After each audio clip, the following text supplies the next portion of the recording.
All right. Good morning, everyone. We're going to get started. My name is Dana Slowinski, and I am co-owner of Family Recovery Centers. Thank you all for joining us this morning. We're very excited to have Paula back for her third time with us. First, I'm just going to take a minute to give everyone a brief overview of Family Recovery Centers for those of you that are not familiar.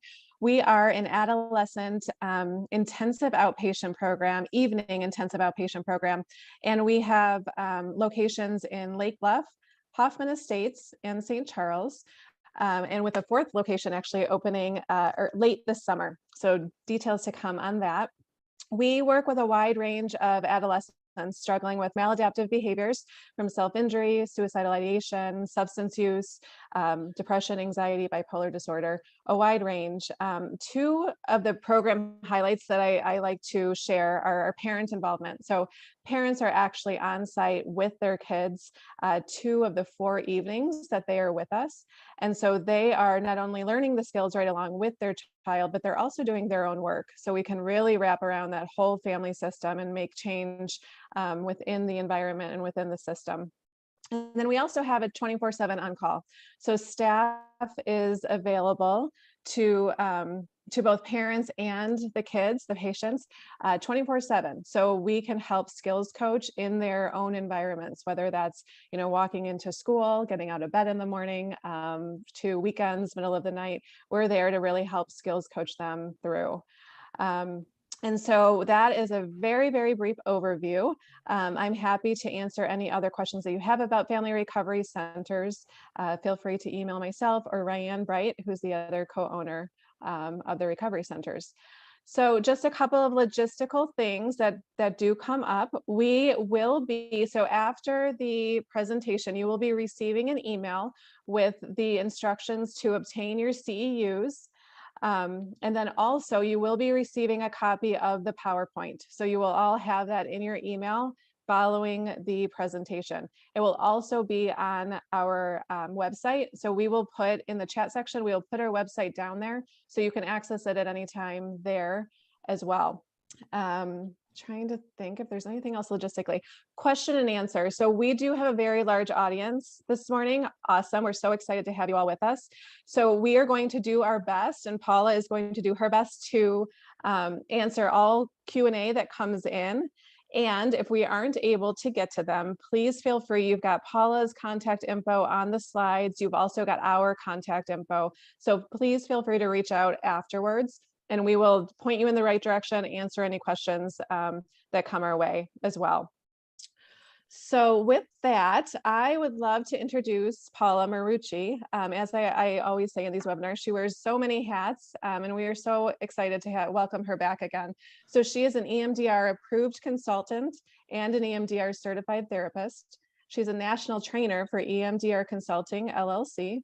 She's a speaker and facilitator for advanced training, introduction to structural disassociation, ego state therapy, and EMDR therapy. She's a workshop provider on trauma and disassociation, and a wonderful, wonderful therapist, and just human in general. So with that, Paula, I will turn it over to you. Oh, you guys, you added that last one. I must have done something. So I'm a good human. That's cute. That'll be appropriate for what we're talking about today. So just to kind of remind everybody, once again, for some reason, I don't get to see all of you. So if I don't see a hand, I'm going to leave it up to Ryan and company to take care of the Q&A and the chat. But as far as the slideshow goes, I'm all over that since I made it. So I love this first slide because of the picture up in the left. So Polyvagal, I went to a conference many years ago when we used to go to conferences out in California. It was an amazing conference. I want to say it was maybe 2018. And I went to it. I put some time. It's really important what you pick to go here because there's so many great speakers. So I picked the best speaker on Polyvagal, and I was so excited. I was in the front row, ready to go with my notes, had my coffee because I drank coffee back then, my water. And I was so disappointed. And I was like, this can't be what what is it that everybody's so excited about? I don't understand. And that was one of the worst presentations I've ever gone to. So I bought the book that everybody talks about, which I'm holding there in my hand. And I made the decision then, I am going to come back to this conference and I'm going to present on polyvagal, because I just know that it's special and that it needs our attention and it needs us to honor what it is. And so that is what this is all about. So this picture is kind of like the, yay, this is what I'm going to do. And now here I am and doing it. And then for any of you that are EMDR therapists, there just happens to be a picture of Ed DeJean in the background there. We were all sitting out by the pool and he was behind me. And so I thought that was kind of funny that he was in one of my pictures. I'm not going to tell you if I did that on purpose or not. Anyway, okay. So this is me. We've gone through this. This is actually my 4th time presenting, and I'll talk about that in a minute. But yes, I wear many hats. I do many things. And really the way that works is I'm a problem solver. I was an engineer when I was a freshman in college.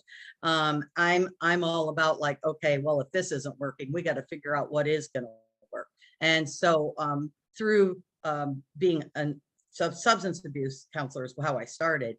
Running into trauma, now running into issues with dissociation, now running into issues with our clients being able to stabilize. It's just the path that I'm on. So all these things that I do is just part of that bigger path.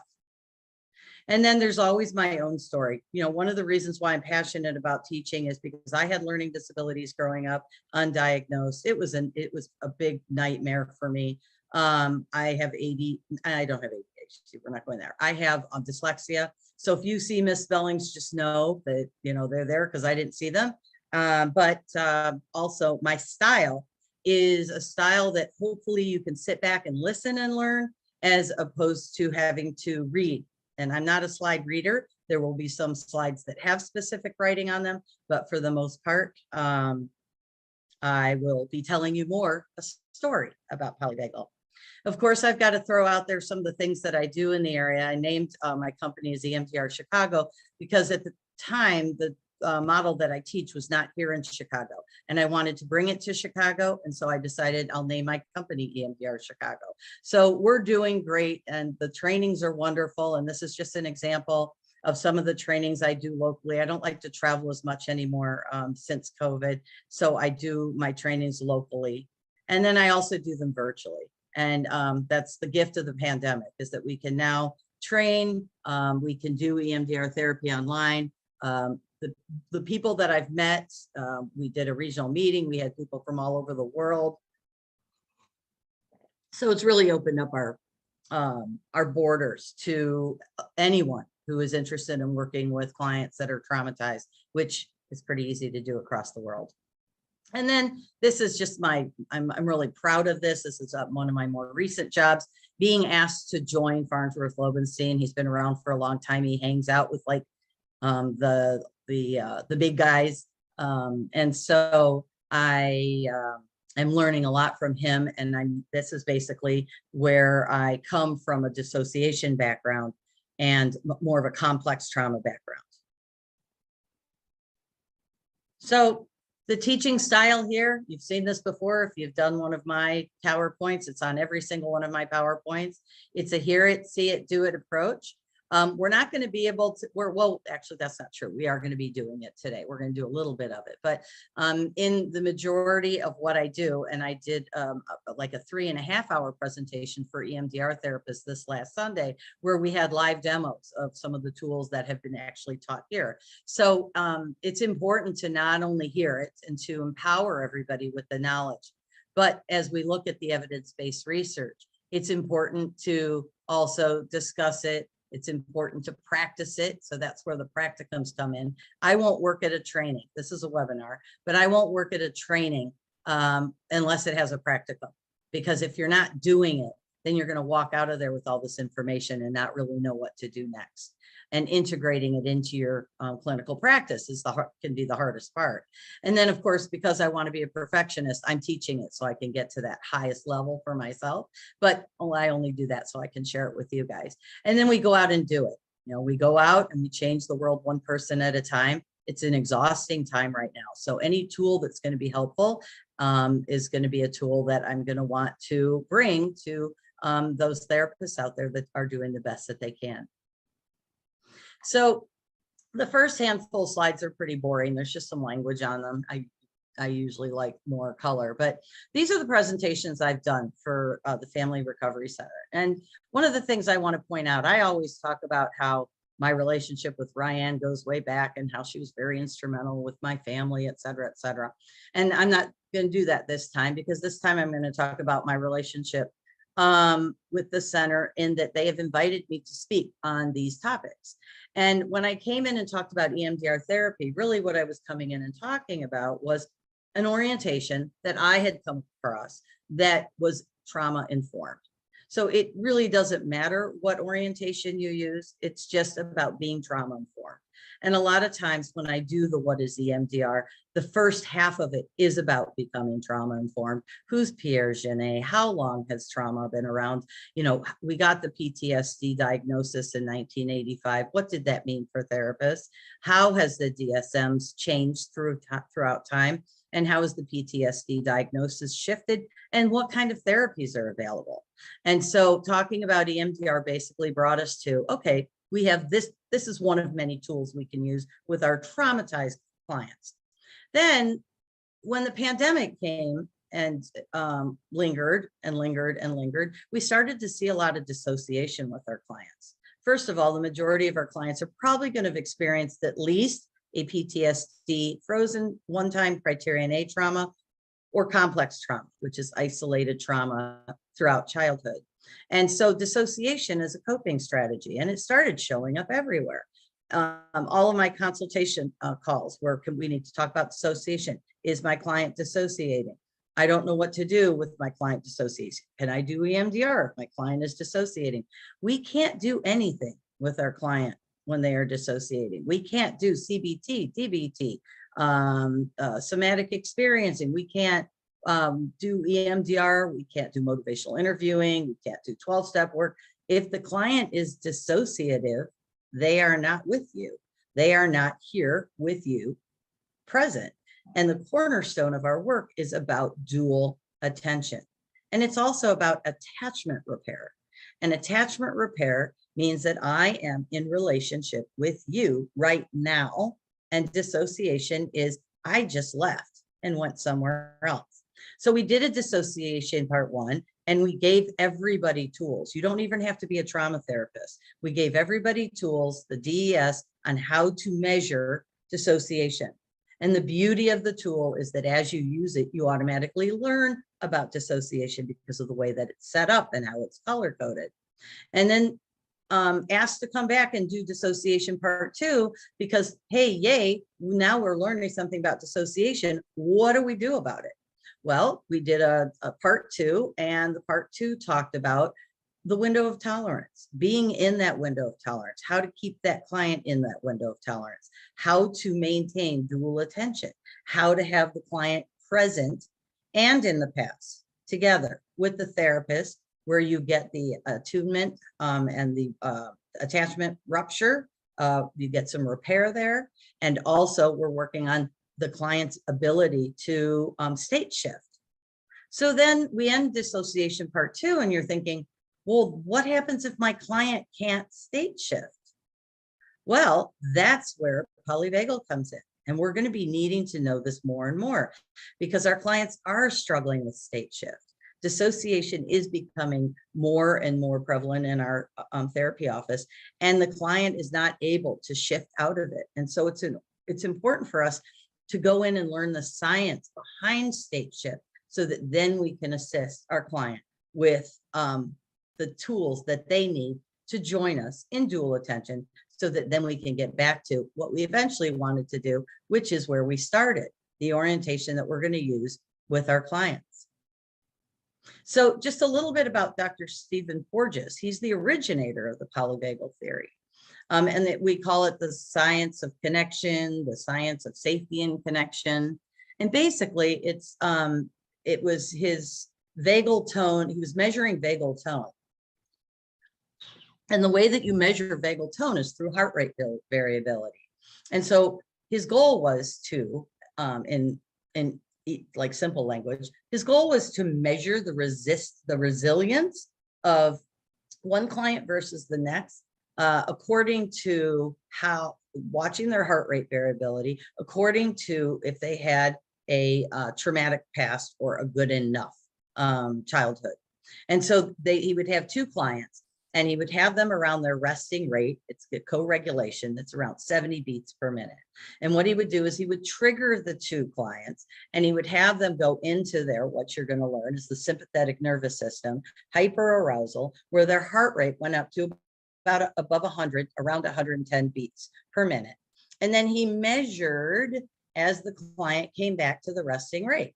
And as you can imagine, the client that had the good enough childhood got back to their resting rate faster than the client that had the traumatic past, because the client's hypervigilant and that client's fight, flight, freeze response is activated. And so it takes a lot longer to get that cortisol and that adrenaline out of the system. It could take up to 20 minutes for a client to regulate. But the interesting thing is that the client's heart rate kept going. So here you have the traumatized client, and it's going, and it went below resting rate, and it went down to as low as like 50 beats per minute. And Stephen was like, what the heck? What was that?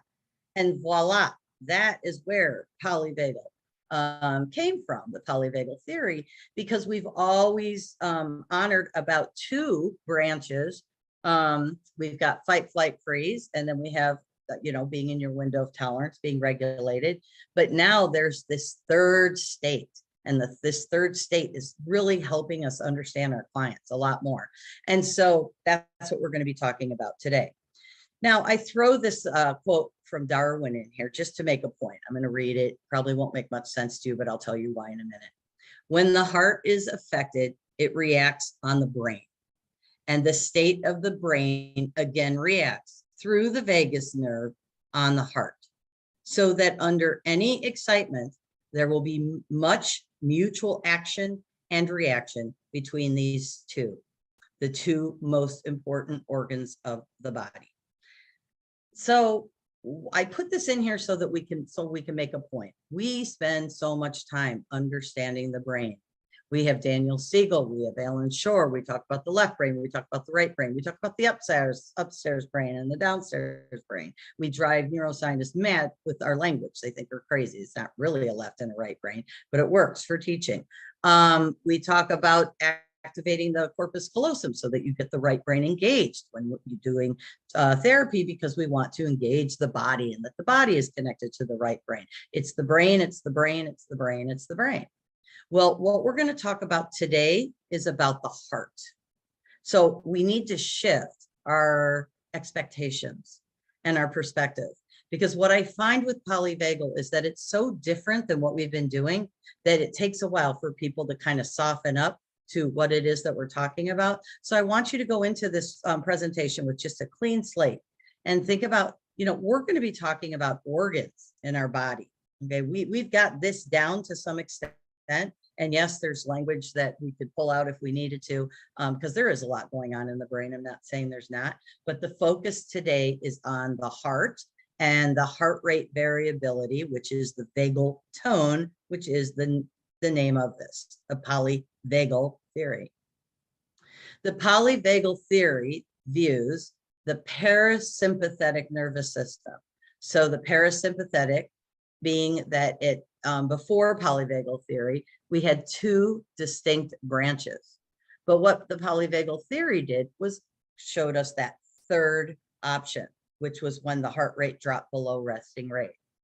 So we have the ventral vagal system, which supports social engagement. And then we have the dorsal vagal system, which is basically when our client goes into an immobilized shutdown. We're going to be talking about this at length. But just to have a little bit of history, the theory was introduced by Stephen Porges in his presidential address to the Society of Psychophysiological Research in Atlanta, Georgia in 1994. So it wasn't that long ago. This has not been around for a long time.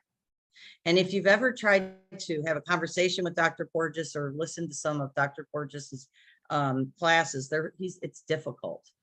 He had never intended this theory to be for therapists. And so he's, found somebody that's doing a really good job of translating it for him. Her name is Deb Dana, and we'll talk about her in a minute. But anyway, the paradox here is Stephen Porges has brought us an understanding of the autonomic nervous system, not about balancing that autonomic nervous system, but predicting its hierarchy, predicting the states, understanding the state that your client is before you understand the story. When we talk about trauma therapy, we talk about stabilization, we talk about the narrative, and then we talk about integrating the two. Those are the three. That's the triphasic model that comes out of Judith Herman and Pierre Genet. But here it's about the state, and we want to know what state the client is in. And then we tell a story about the state, and we're not touching the trauma. We're just looking at the state shifts.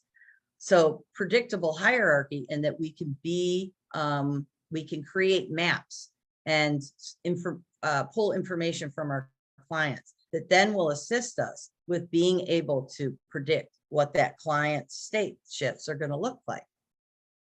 So how can the polyvagal theory assist us as therapists? Well, we're mapping the territory of the autonomic nervous system. When we talk about having a clinical landscape of the client before we start working, this is a clinical landscape. I call this looking at our client from a polyvagal perspective, and it is something I do in my first couple sessions, just along with everything else that I'm doing, like the DES and the intake and other stabilization skills that we work on. And it gives us an understanding of how our body reacts according to evolution, because you've got these evolutionary, this evolutionary hierarchy that we're going to talk about that also fits in nicely with giving us an understanding of what state the client is experiencing and why. The polyvagal theory helps us give a story to our state of being. So we call that state to story. And you're going to see that throughout the PowerPoint. You'll see that throughout especially Stephen Porges's books or his presentations, in that it's about identifying the state, and then it's about creating the story. And then last but not least, are we in connection or protection? And this is a really important concept also, because if we're in connection, then we're right where we need to be in order to do the work that we're going to be wanting to do with our therapists. But if we're in protection, it means that there's some type of danger that our autonomic nervous system is picking up on, which then means that we have adaptive behaviors that are going to be our priority. Those adaptive behaviors could be anything from what symptoms that bring our clients into our office to, maybe the client may, lie a lot or steal, or, things that don't necessarily bring them into the therapy office, but the behavior, the experience, beliefs about self, how stories show up in us somatically. This is all due to protection. And the key is it keeps us out of connection. And so that's why that state to story is really important. The autonomic nervous system is shaped by experiences, habitual responses, and patterns. If somebody were to say to me, Paula, what do you do in one sentence? And I'd say, I am going to spend my time looking for pattern recognition, because patterns come from our past. Patterns will be our future unless we go in and figure out how to change how our brain is encoded. So if I grow up with an alcoholic and I'm codependent, if you don't like that word, if I grow up with an alcoholic and I use fawn as a way to deal with my trauma, which means I'm a people pleaser, and I put people in front of my own needs. I make other people a priority. And that is something that I do in order to keep me safe as a child. That pattern is going to show up over and over and over again, including how I parent, how I am as a wife, how I am as a employee. So we're looking for pattern recognition. And then once we find those patterns, our goal is to name the pattern, to tame the pattern, and then to reframe the pattern. And we do that by knowing and understanding which state we're in. The polyvagal theory transforms the client's narrative from a documentary to a pragmatic quest for safety within an implicit bodily drive to survive. So what does that mean in English? We're digging around in the unconscious memory. We're going into what's implicit. If I automatically, we've had a lot of interesting situations where those in the public eye are hitting each other. So I'm not going to refer to the specific one. Well, the specific one I'm going to refer to is the basketball coaches. But you've got one basketball coach that felt kind of dissed because he didn't get to shake hands with another one. He went to grab him, and then the coach turned around and decked him. And he said, given where I come from, you don't touch me. So the point is that there are these adaptive behaviors that are implicitly stored that are due to safety, and they're there for safety alone, and that everything that we do is in service of survival. And so it doesn't matter what the story is. You can tell the story over and over and over again, but what we want to know is, how does your body react to it? How does your autonomic nervous system understand that story? Because that's what is going to be helpful. So how can polyvagal theory assist us therapists? In our presentation today, we're going to be talking about the 3 working principles of the autonomic nervous system. Deb Dana's book, which is a book I highly recommend that everybody get. I mean, it's the first thing they start talking about. The 3 principles really helps us have an understanding of what polyvagal theory is. Helping our clients understand their behaviors and state to story by assisting them with creating a map. We're going to get creative here. We're going to use color, and we're going to put together a map that the client can understand, that will show them, how their states work. And then honoring that every response is an action in service of survival, that every emotional reaction has history that is permanently encoded in the body and brain, the past present connections. So what is it that's bothering you? A lot of times these symptoms will be what brings our clients into our office to begin with. But to know that, and this is parts work also, that whatever the behavior is, no matter what the state shift looks like, it's all in service of survival. It's not something that we necessarily have control over, because if the autonomic nervous system has decided that we need it, then that's what we're going to be using. So looking at the 3 organizing principles of polyvagal theory, I do the best that I can to try to make it fun and easy to remember. But the first thing that we think about is that there's a hierarchy. There's a predictable hierarchy. And this is, when you do your work with window of tolerance, we learn about hyperarousal, window of tolerance, and hypoarousal. Well, this is going to be the same concept, but now we're looking at a hierarchy that has to do with evolution. And it's the evolutionary development of our species. And I can't speak a lot to that, so I'm just going to tell you what they said, and we're going to just go with it. If you want to look up how that works, that would be great. But the predictable hierarchy is, and I'm just going to read, this is where a hierarchy of response built into our autonomic nervous system and is secured in the evolutionary development of our species.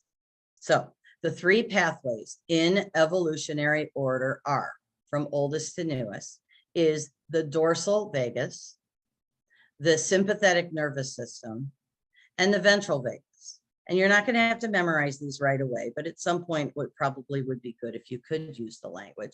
But just to go backwards, the dorsal vagus is going to be where our life is being threatened. We are in a shutdown. It's equivalent to hypoarousal when you're looking at the window of tolerance, Daniel Siegel's model.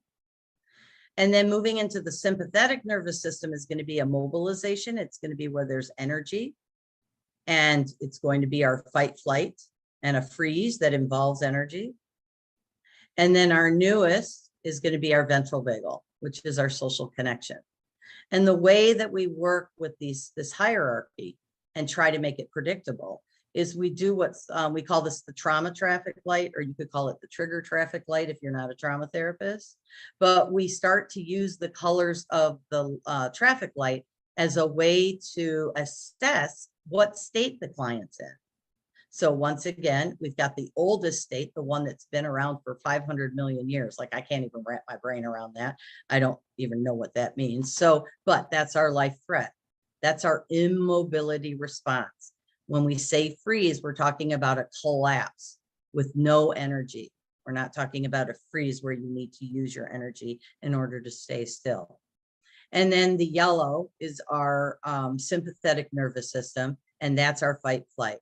We are mobilized to protect ourselves. We're either going to run or we're going to fight. And it's about self-protection.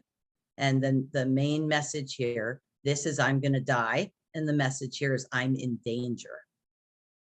And then our green is our safe. It's our ventral vagal, the relaxed, socially engaged, it's connection.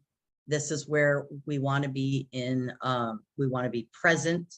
We want to be in dual attention with our therapist. We want to be in connection and present with our families, with our friends, in life in general. So the second principle is neuroception. What is it? Why is it important? Well, it's very important because neuroception is a subcortical experience happening far below the realm of conscious thought. In other words, it's unconscious. It's everything that's going on down here in our subconscious mind that we are not aware of. So if our autonomic nervous system decides to be decides to react to a very loud noise, it doesn't check in with the brain and say, hey, I got a problem here. That sounded dangerous. It reminded me of what happened when I was 7. So I'm going to shift our state to the sympathetic nervous system, and you're not going to be able to use the thinking part of your brain for right now. So just know that. None of that type of communication doesn't happen. What happens is the neuroception, which is unconscious, basically makes the decision, and your client goes into that state automatically, autonomic nervous system, automatically without any heads up whatsoever. So neuroception is an unconscious decision-making process. And it's nice because it's works nice with the word perspective. Neuroception is unconscious, but perception is conscious, and that our goals are to bring what's unconscious into conscious and what's conscious into unconscious. So it's nice how we can use that with our maps, which you'll see going forward. And then also about neuroception, it's going to be our implicit body's drive to survive. So service of survival is the name of this game, no matter what. So anytime the autonomic nervous system decides to shift into a specific state, it's because there is an implicit message that's encoded permanently in the client's brain. So whatever my childhood was like, whatever your childhood was like, whatever somebody else's childhood was like, we're all going to be encoded differently. The good news is because our brains, the plasticity, we can reconsolidate and shift maladaptively stored memories to adaptively stored memories. And that's another training that I do. But, and it's a thing, and that's fantastic. And we're so excited we have that opportunity. But that's not what we're talking about here. We're talking about that what is implicitly encoded in our brain comes from the past, and that our autonomic nervous system is going to be constantly scanning for signs of safety, danger, life threats, any situation. And it's not going to be checking in with the brain and letting the brain know what it's doing. Okay. So I guess I'm getting ahead of myself when I say that, but it's such a relief for a client that was attacked in some way, shape, or form. And they are really upset because they didn't do anything about it. They froze, they didn't call 911, they didn't try to fight back, they didn't run. And it's because the autonomic nervous system put them into a shutdown, because the autonomic nervous system interpreted this information as we are going to die. And so going into the dorsal vagal is a shutdown. It's an immobilized state, which we'll talk about. I'm going to do the neuroception, and then I'll do the third principle, and then I'll stop and see if there's any questions that I can answer. There might be a lot of questions I can't, but we'll see. Neuroception precedes perception, right? Neuroception is that unconscious, and perception is our ability to be conscious. So as we learn what state our client is in, then we create the story around how the client got into that state. Then we can start having a perspective that will feed into what it is that we can perceive that's explicit, and connect that with what's going on implicitly. And that's basically trauma work in itself. It's past present connection. You know, if I am, once again, going back to a client that puts other people first, if I'm putting my family first and not taking care of myself, and I had to raise my family because my mother was depressed and my father was an alcoholic, that's going to be encoded in my brain. So asking that question, what happened, is used to explore and to learn about what the patterns look like, because the patterns are what's going to activate my autonomic nervous system to begin with. And so those triggers, those experiences, those behaviors, somatic experiences, all of that is tied into our past present connection. And all of that is recorded. And yes, it's recorded in our memory, which is what we usually always talk about, but it's also recorded in our autonomic nervous system. You know, in trauma therapy, we talk about a rupture repair. And when I have trainees that are working with clients that are highly anxious, I say, before we do anything, we need to have a rupture repair for the autonomic nervous system. So we're not even talking about the client. That autonomic nervous system is running on high energy all the time because there's so much anxiety and uncertainty. And how can we create a rupture repair and start a new pattern for that autonomic nervous system? And the way that you're going to do that is by looking at your client from a polyvagal perspective and doing some of the things that will start to shift the autonomic nervous system into a space where it is feeling safe and connected.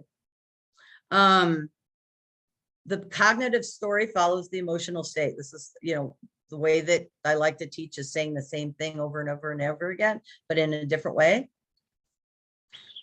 My mouth is getting really dry, so I gotta watch that. So cognitive story follows emotional state. We want to know what the state is first. We say that the story follows the state. Figure out the state and then figure out the story. And then once you've got that figured out, then we name it to tame it. And then we want to reframe it. So we want to name the state to tame it and then reframe it. So the psychoeducation here is really important for our clients. And then last but not least, the polyvagal organizing principle, the third one is co-regulation. And this is going to be where our safety and our connection is. This is where we want everybody to be. This is the green zone. This is where we're present and we're connected, and we are, our heart rate is at a resting rate for us. Usually we look at an average of around 70 beats per minute. It's our baseline, actually. When we're doing heart rate variability, and there's heart math, and there's all kinds of protocols that come out of this research. Following your heart rate, there was a golf, what was it? Oh, I meant to ask my son about this. In Las Vegas, they did some kind of golf tournament where they had the announcers plugged into the players. And all they did was talk about their heart rate. It was hilarious. It was all polyvagal. They were talking about how their heart rate was racing and that they had to bring it down before they went to putt, because then they couldn't access the information they needed. And it was just, it was like, I don't watch golf. I find it boring, but I found that golf very exciting. But anyway, what the point is that co-regulation is where we want to be. And it's our third organizing principle for polyvagal. So let me just take a break here while I take a couple sips of something. This is my polyvagal mug. You guys get to guess which state this is later after we learn them. So is there any questions out there that you think I could answer? Yeah, there's a couple so far. So the first one actually came in when you were introducing yourself and your background, and it just says, what do you consider talk therapy? So talk therapy, I consider language, and I consider the therapist being the facilitator of the healing. And because I'm an EMDR therapist, when we do EMDR, the brain is the healer. And so, and the client and the therapist is just there to be part of and attuned to, and more of an attachment position. So maybe a little different than what other people would consider it, but it's literally language coming from what Daniel Siegel would call the left brain. Great, thank you. And then which of Deb Dana's book would you recommend most if I were to get one right now? If you're going to get one right now, this is your book. Absolutely. The Polyvagal Theory in therapy. Yep. Engaging the rhythm of regulation. Okay. And then how does neuroception affect those who have experienced medical trauma? So for those who have to freeze or be compliant, but feel threatened, despite maybe receiving treatment that would have helped them survive, how does this tie together for that population? Does this change anything? Yeah. So how about if because what we're going to do is we're going to take these principles and now we're going to open it up to learning so that we can apply it to ourselves and to our clients. So can you just put that question on hold and we'll readdress it at the end if it's still a question? Okay, great. And then what is the process of co-regulation with telehealth therapy? Okay, and so co-regulation with telehealth is going to be anything that you are utilizing currently to stabilize or ground your clients. But the interesting thing is that when we create the maps, which is something you can do on telehealth as well, we're putting language to the shift as well as co-regulation.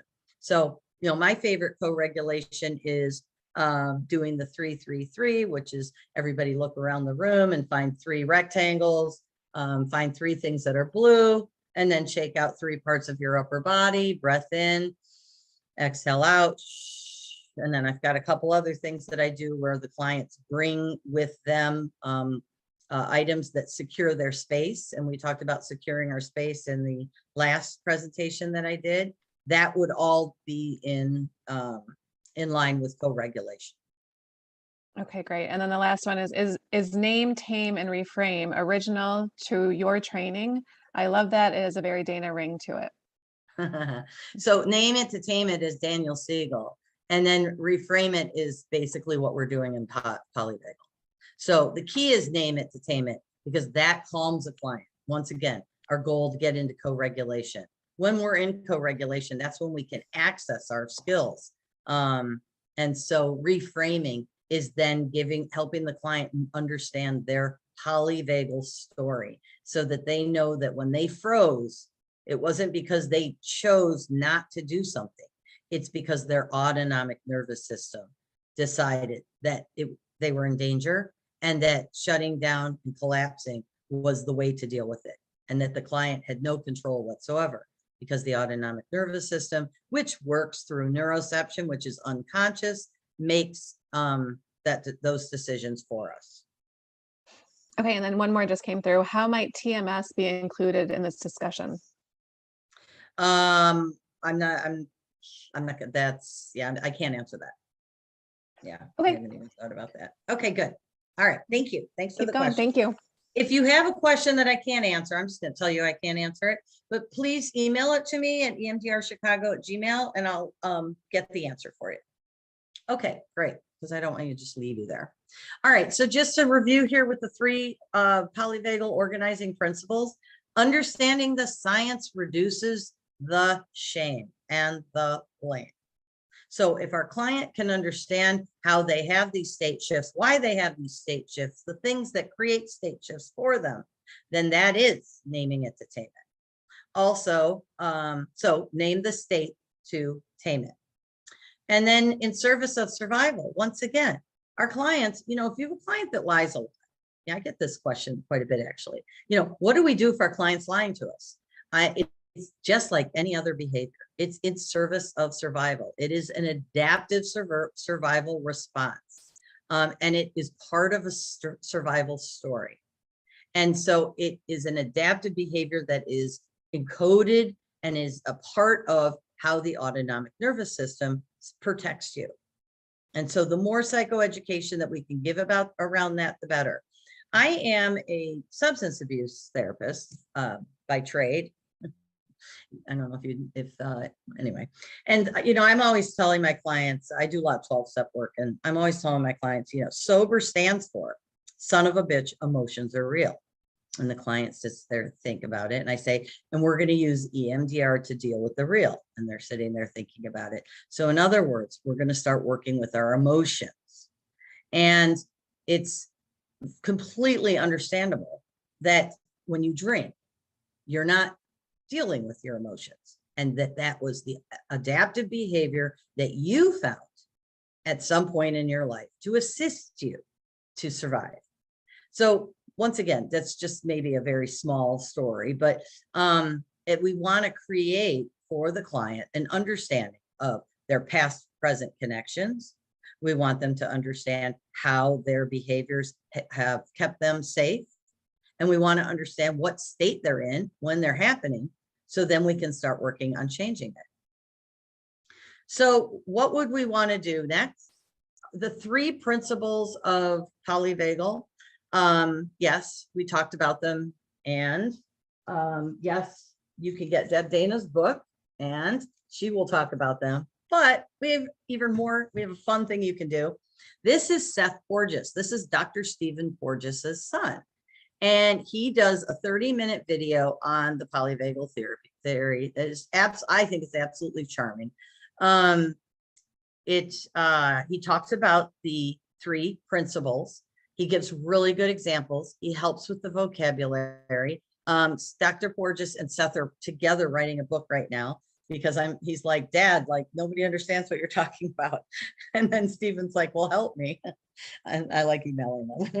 So anyway, and so Seth is known in his world of reporting, and he's a comedian, but I'm just curious if this will play for a couple of minutes. I'm just gonna play just for a minute or 2.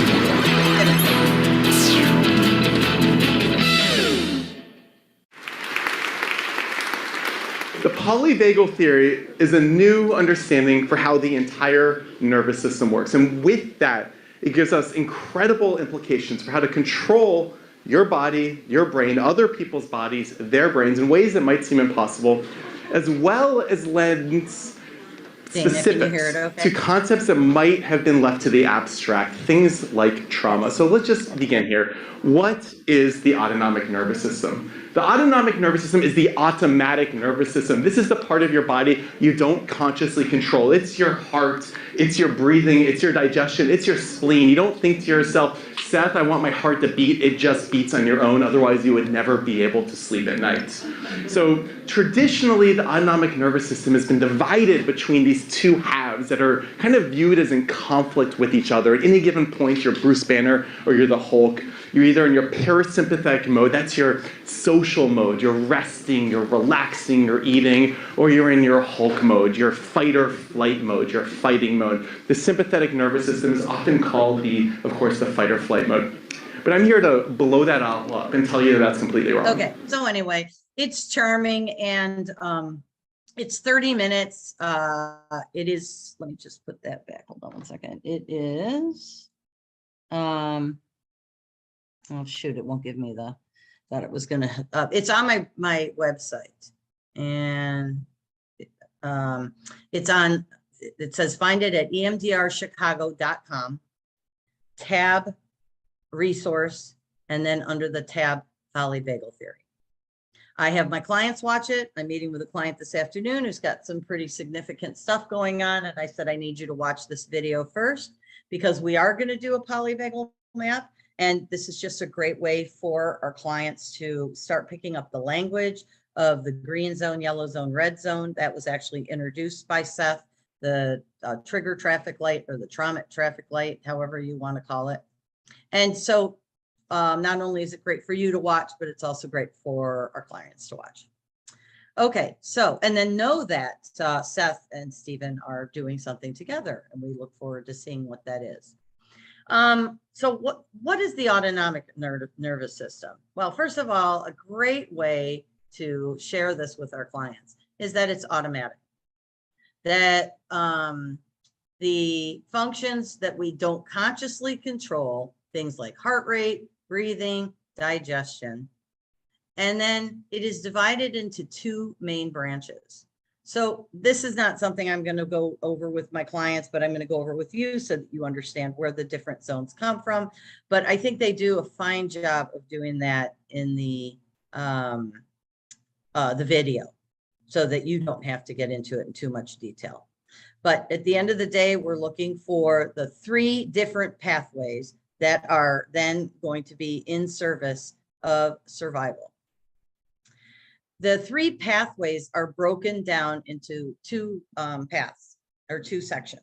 One is the sympathetic branch, and the sympathetic branch is found, if you were to put, this is harder for me, but it used to be easier. If you put your hand over your head and touch your back, and then you take your other hand and put it behind you and touch your back, there's a space between the fingers around your shoulders that go down to your mid back. That's where the sympathetic branch is. It's entwined and located in that part of your back.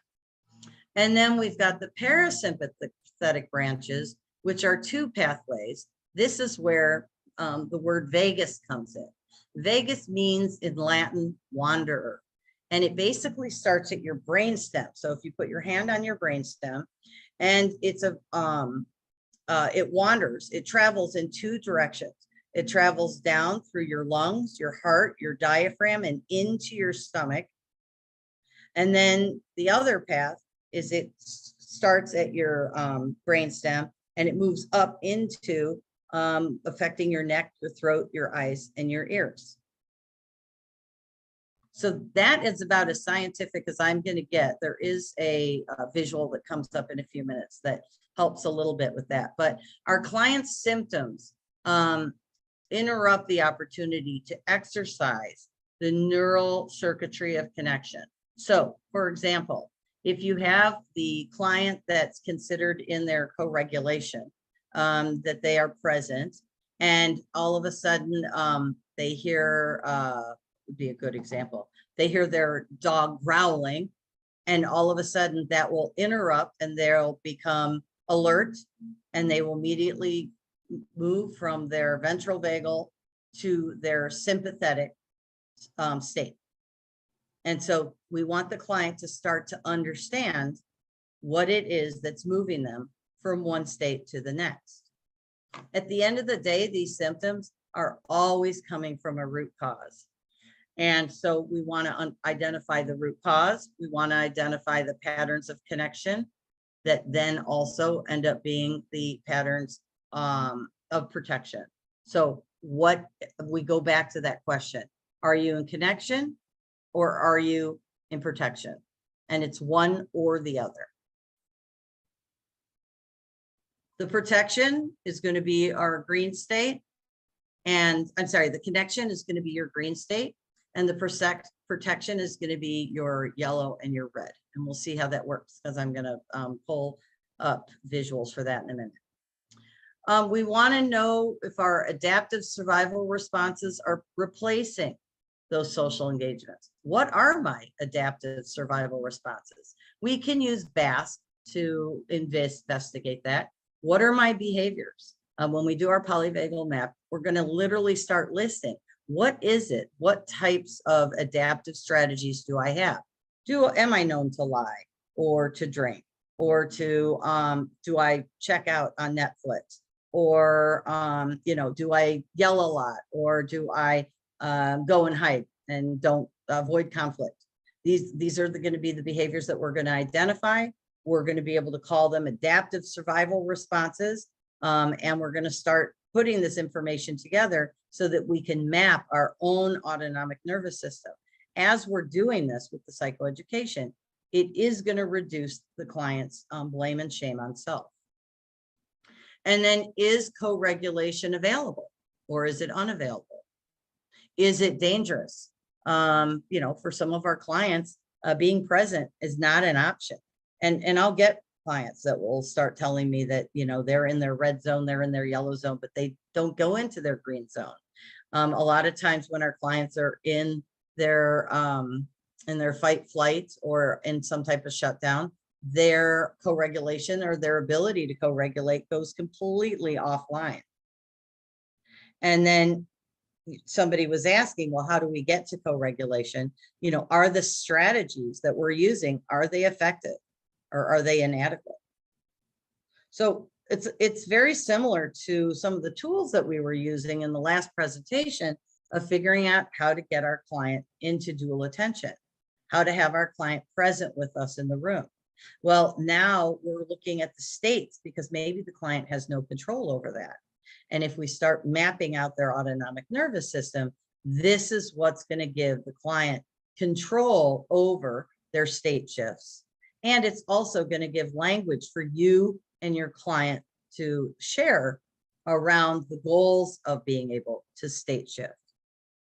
The trauma response is not, I remember this slide. This is Vanderkolk. The trauma response is not a cortical deficit in understanding. So in other words, this is not something that your client should be able to predict, control, or maybe even talk about. The difficulty with perception and regulation is that it comes from the activity of deep brain structures and the autonomic nervous system. So this is just a quote that was pulled. It was also in Deb Dana's book. And it's basically, or actually maybe it came from Stephen Porges. It actually just talking about how this is not something that's in our conscious awareness. It is deep and it is buried. And so our goal is to find it and to put language to it. Compromised ability to regulate states of activation. This is going to be examples of how our clients respond to their inability to control their shifts. So clients that are like, I'm often triggered, but I can't seem to control myself. What's wrong with me? What did I do? I keep trying to be okay on my own and I don't need anybody. So wanting to isolate. I'm desperate for connection. I have to be in a relationship. So being in co-regulation may not necessarily mean that the client's is present, because they may be in their sympathetic nervous system because they are constantly on alert if the person is going to leave or not. I have to be in control to be safe. Being seen is dangerous, so I try to be invisible. I feel stuck and fighting doesn't help. I feel hopeless and helpless. Feeling good is dangerous, and I'm not safe. My wants and needs are the problems, so I shut them off quickly. My inability to connect makes me think I'm defective. I don't belong. I don't matter. So these are just examples of how the client's autonomic state is making them feel that they're responsible, that it plays into them thinking, defining who they are. It's very similar to the beliefs that our clients feel about themselves, that I'm inadequate, or that I'm defective, or that I'm invisible and unimportant, or that I'm not safe, or that I don't deserve to exist, or that I'm vulnerable. All of these beliefs that they're living in and is circulating for them in their neural networks are sometimes stuck because of their inability to understand their state shifts. If a client comes in and talks about anger management issues, how they're experiencing rage outbursts, and that then there's no memory. We've got a client that goes into one state, and then once that state is too intense, then drops into another state. And we're gonna, like I said, we're gonna see all of that and how that works. Just a minute.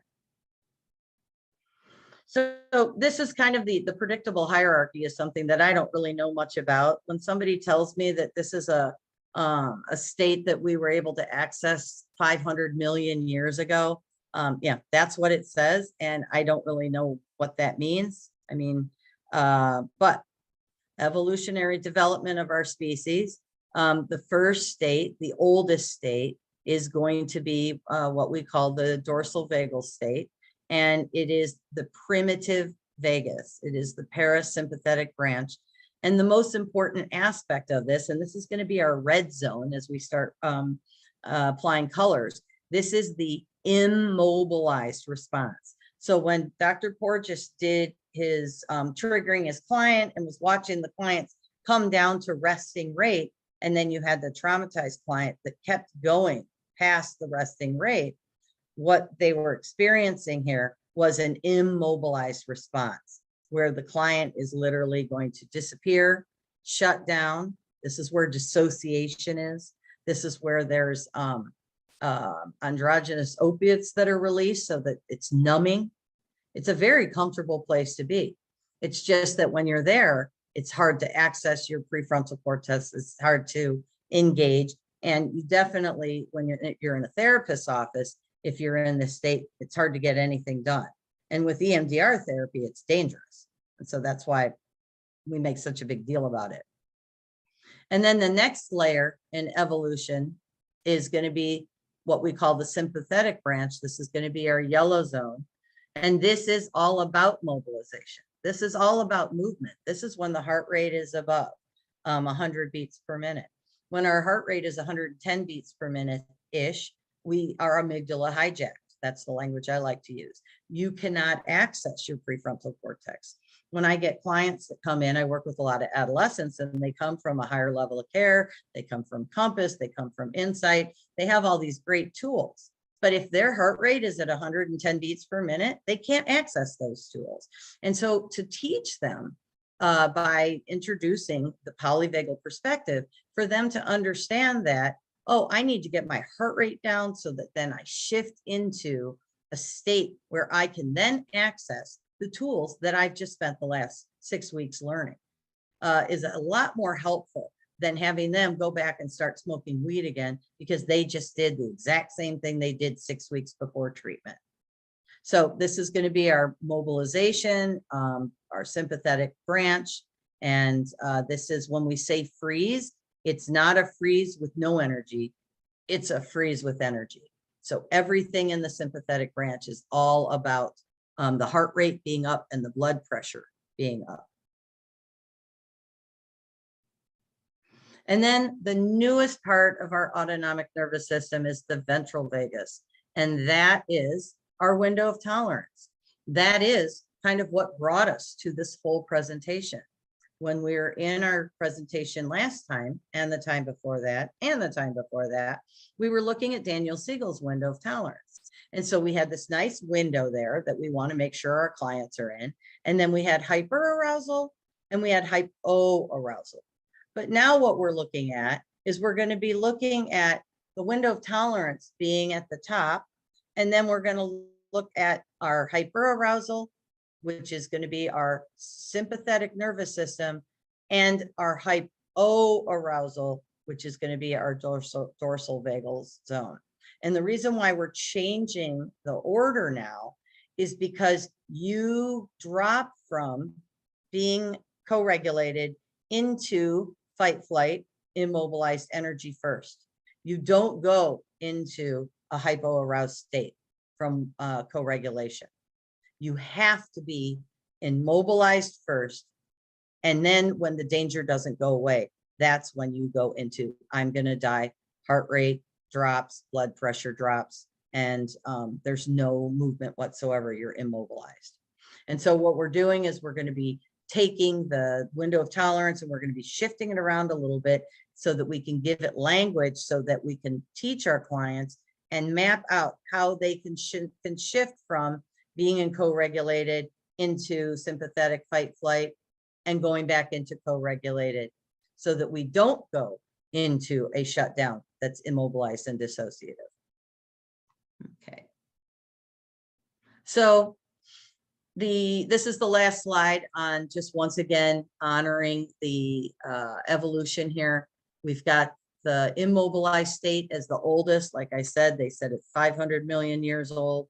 We've got our mobilized state, which is our fight flight, which is our second oldest. It's 250 million years old.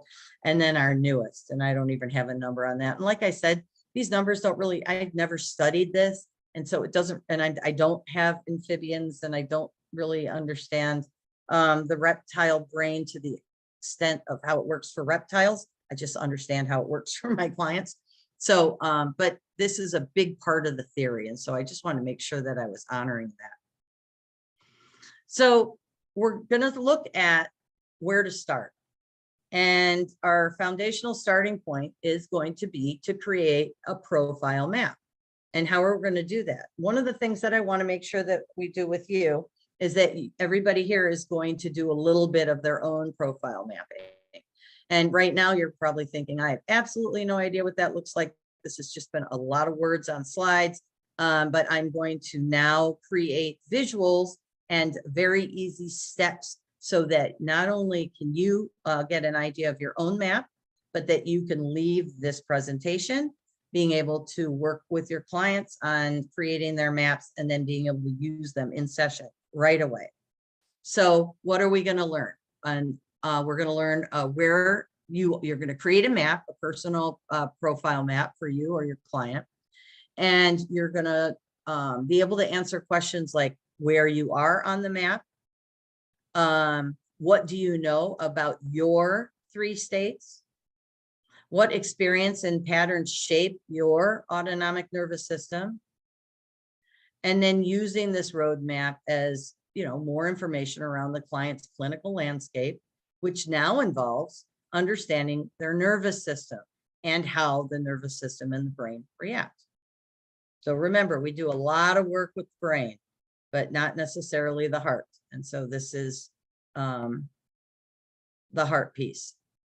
So this is what an autonomic ladder looks like. So the Deb Dana's got in the back of her book a lot of these ladders. I don't know if I'm going to be able to show them, but a lot of these ladders. And part of the PowerPoint, I've got some blanks. Yes, here we go. A lot of ideas in the back of the book on what we can do with our ladders. But the very first ladder that you want to do is the autonomic ladder. So let's translate our basic knowledge that we know about ourselves and the autonomic nervous system into an everyday understanding by imagining us being on a ladder. If you have clients that are scared of ladders, then you're just going to want to put it on its side. How do you experience change as we move up and down the ladder? So let's talk about what that looks like. We're going to use our trauma traffic light. This slide and this slide are very helpful. We're going to talk about red being that life-threatening zone, that immobilized state, that I'm going to die, because that is the message that the body is getting. And this is the reason why one would collapse. It's the turtle that hides in the shell. It's the lizard that pretends that it's dead. It is dissociative. There are opiates released, so it is numbing. It is comfortable. It is everything that we talked about in the last 2 presentations. It is derealization, depersonalization. It is time loss and amnesia and ego states. All of that is in our red zone. And so, you guys have the DES, the dissociative experiences scale, that we've worked on in the last 2 presentations, 3 hours to be exact, of how to work in the red zone with our clients. So you guys should know the red zone like the back of your hand. The yellow zone is going to be our fight flight. That's going to be where our heart rate is up. Here, our heart rate is below resting. And this is where our heart rate is above resting. And our heart rate is in a place where we cannot access our problem-solving strategies, that our goal is to survive.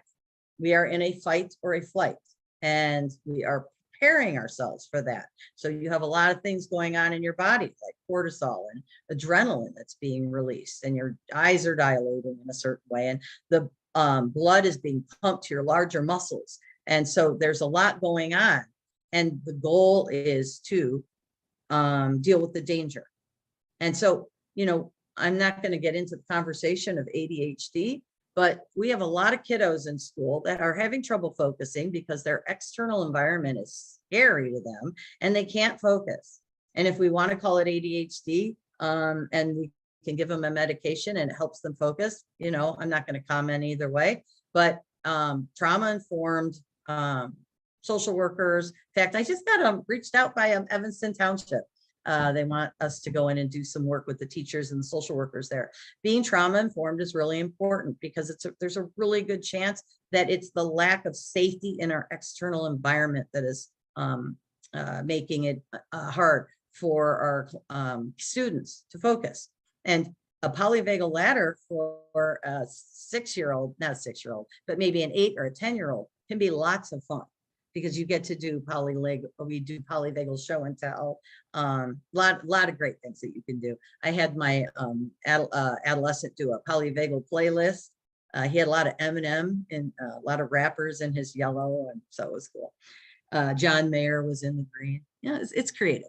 Anyway, so here we have the chart. Now this chart's also on my website with the video, because this is what I would have replaced my window of tolerance chart to, because I want to look at my client from a polyvagal perspective. And so we have the green, which is the social engagement, just to look at some of the language. We have calmness and connection. We have settled, grounded. This is where our 8 C's come in from internal family systems, where we're curious and we're compassionate and we're confident and we're courageous and we're calm and we have clarity. And I always forget 1 or 2 of them, but creativity, connection. How could I forget that? Being mindful, present. The cornerstone of our work is dual attention. We want to be in the green zone. And here we've just got some what's going on in the nervous system, what's going on physically for us in our body on the right. When we move into yellow, this is my yellow mug, and we move into where our heart rate is increasing because we're triggered by something, or so there's some type of external threat, which a lot of us have been experiencing for a long time now. We can give it all kinds of language: panic, fear, anxiety, worry, rage, anger, irritation, frustration, and the list goes on. I highly recommend using the intensity of emotion sheet. You can just Google it. I'll have it later on in the presentation. But to give language to what the fight flight looks like, I know for my flight, you know, I've got words like irate, outraged, enraged, furious, annoyed, frustrated. I'll even throw in, you know, some shame and feeling worthless. And then when we go into the freeze state, so imagine the heart rate's up here, you're in your fight flight, and then all of a sudden the heart rate starts to crash and it goes past resting and it goes below resting. And you have a heart rate that's, let's say, 50 beats per minute. First of all, your client gets dizzy. Your client could pass out. We all have clients that pass out. I have a client that checks her heart rate, and she's a teacher, and her rate range is 112 to 45. So I know that that client is in the sympathetic nervous system and in her dorsal vagal in one day, as well as being in social engagement. And so she's working on being able to identify when it is. And so she knows that she's in dorsal vagal when she walks down the halls, because she's terrified when she walks down the halls, because there's so many kids everywhere. And where she works, the kids are just not doing so great. So, okay. So anyway, this is our chart that we use that starts to give us language. And when we're doing our polyvagal map, this is a great way to help our clients and help ourselves start to distinguish and answer questions around what state we're in. We're going to be using the traffic light. Seth Porges uses the traffic light in his video. It makes for a nice transition to the clients doing their autonomic ladders. And so the red light is the dorsal vagal.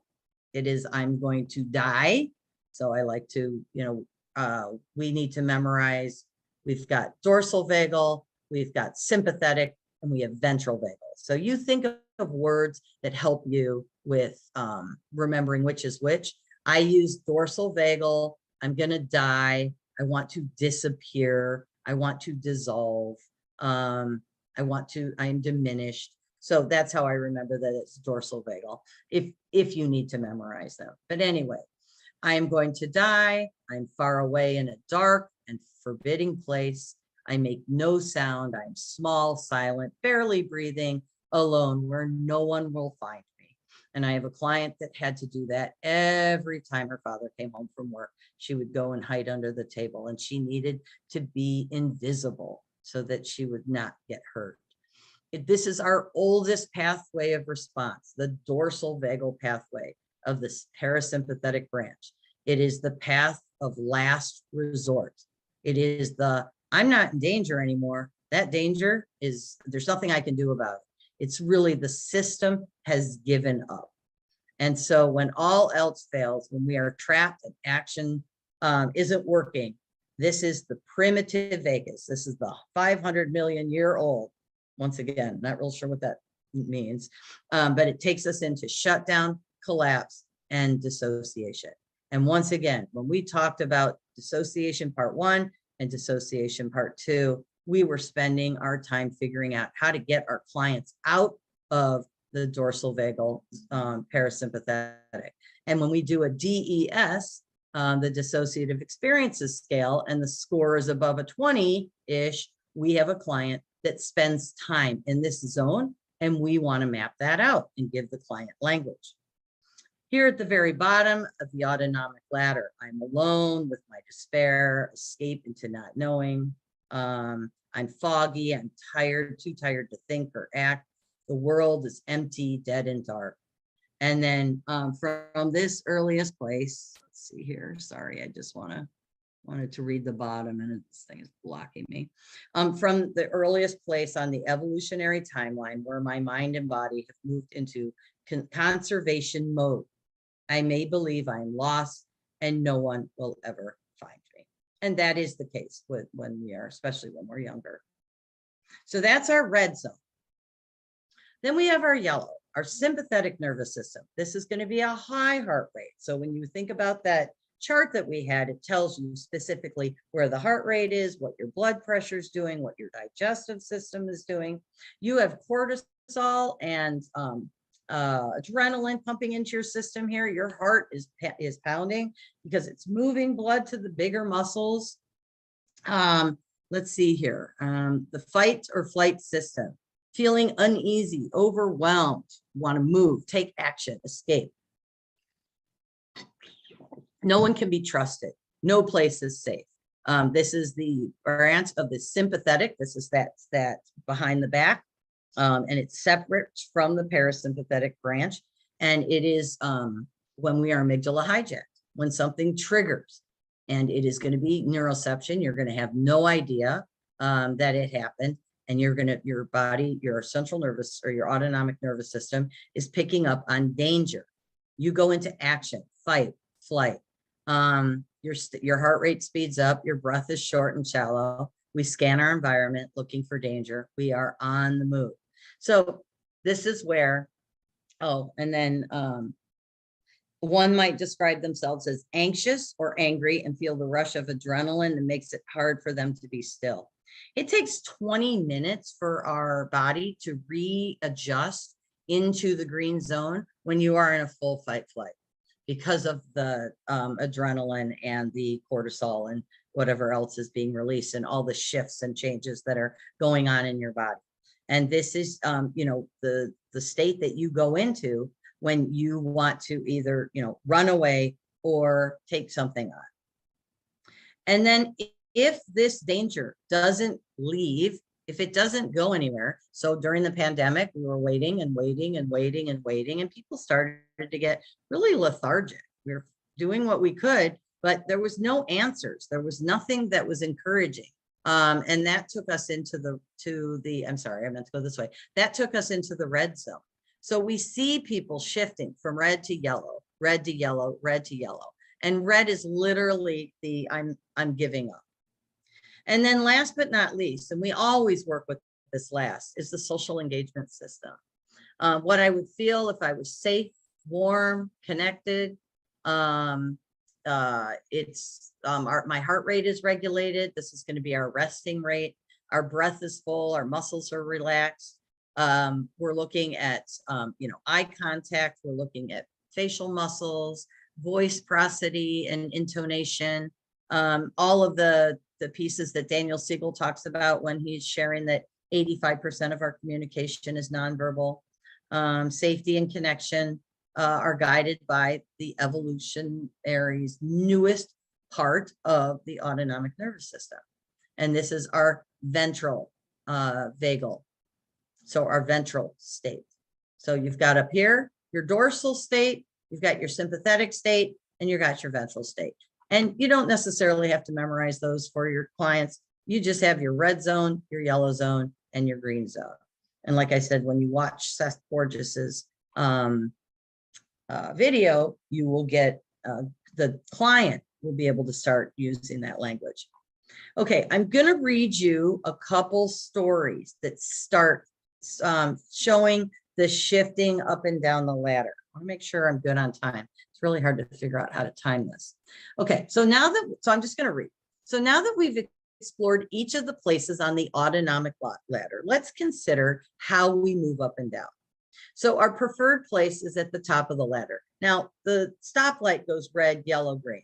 But when we do our ladder work, we put green on top because we think of the client falling into a dissociation as opposed to falling into a co-regulated, safe, connected place. So we have the green on the top. So we, our preferred place is the top of the ladder.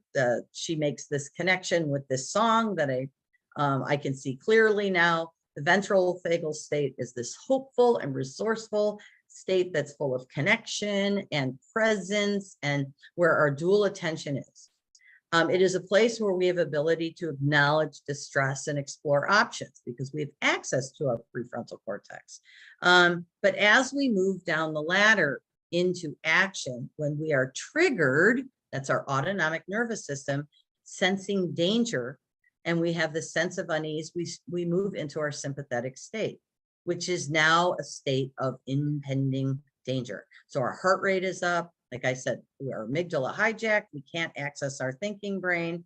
And we're going to be in that state. And we stay in that state until something happens that either removes the danger or in some way, shape, or form, we can state shift ourselves. And if it doesn't happen, then we fall way down to the bottom rungs, which is going to be where our dorsal vagal red zone is.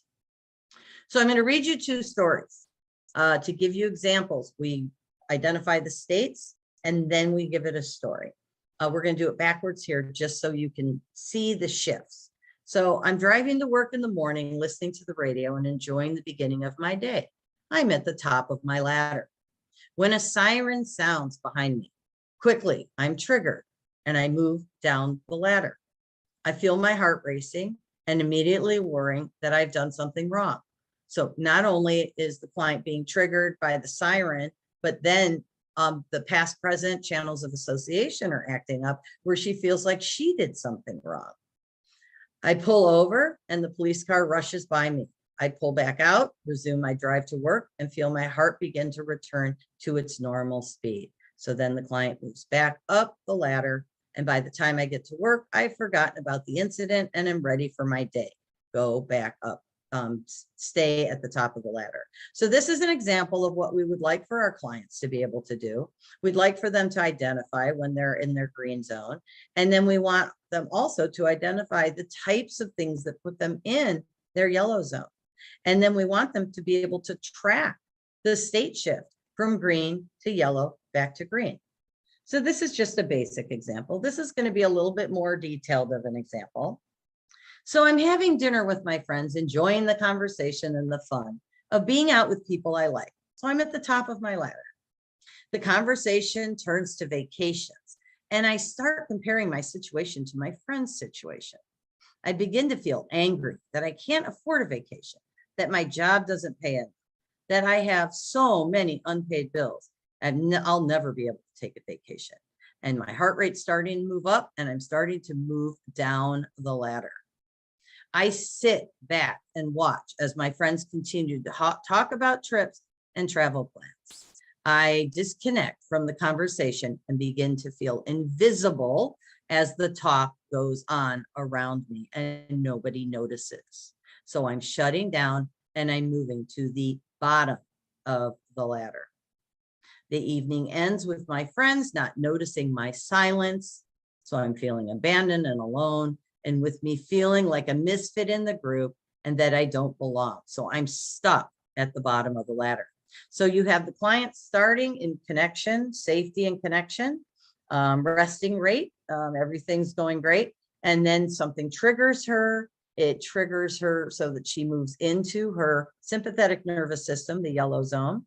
Heart rate increases. She starts getting upset. She starts getting angry. There are a lot of things that are feeding into this, and she can't get out. She's stuck. And that's a really big part of the work that we do. If you are stuck, you need a roadmap so that you can get where you need to go. So she's stuck, and now she's stuck. Nothing is changing. Her friends are ignoring her. She is feeling invisible, unimportant, not heard, and that she doesn't exist, which then is bringing her into the red zone, which is the dorsal vagal, which is where the heart rate has dropped.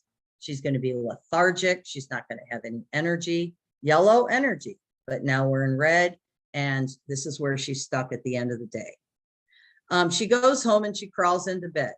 The only place I know now is the bottom of the ladder. The next morning she wakes up and she doesn't want to get out of bed and go to work. So she's still stuck at the bottom of her ladder. I worry I'll get fired if I don't show up and drag myself out of bed. So a bit of energy in beginning the movement up the ladder. And this is something that we learn and talk about. When our clients are stuck in the red zone, how do you get out? Different strategies for different clients. This is part of the map. And usually it's about heart rate, increasing your heart rate in some way, shape, or form. So having them start to move. And this is one of the things we do when, let's say I'm doing EMDR online, is I have my clients do their bilateral so that they are moving, because I don't want them to go into a red state. And so as long as they're moving, I can actually keep them out of a red state. And so whatever orientation you're using, if you want to keep your client from going into their shutdown, you just keep their heart rate going. You just keep them moving. So I'm late to work. My boss comments on my lateness, and I have a hard time holding in an angry response. So she's back in yellow, and that's good. She may be angry, but at least we've got her heart rate up where we need it to be. And you can't get to green from red unless you go through yellow. It's very important. So I decide that I've had enough of this job, and I will seriously look for a new one. Still yellow because I'm angry. I begin to consider the skills that I bring to the table, and that with the right job, I'll be able to pay my bills and maybe even take a vacation.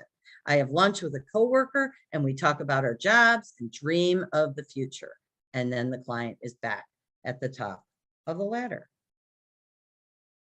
So the takeaways are that the autonomic state is the filter through which you experience the world.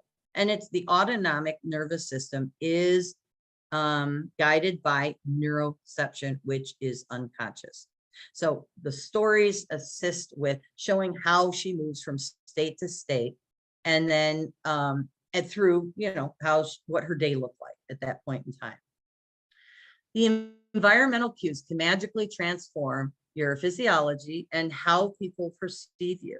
And so we're talking about being able to assess our states, going from one state to the next, and knowing that you can, in fact, shift states given what your external environment is offering you. It is automatic, but you can control it if you know how. So if you know what state you're in, if you know that you're starting to go into a sympathetic state, and you know that you're starting to get angry, and you know that in order for you to get into a co-regulated state, you've mapped it out with your therapist and you know what it is that you need, then those are the, that's the things that you can start working on in between sessions. The feeling state is necessary for living a good life and bonding with others. I'm just going to kind of blow through these because I don't want to run out of time. But the feelings safe in connection is necessary for, and that is our goal in life.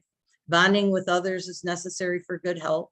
Being in connection is where the green state and co-regulation exist.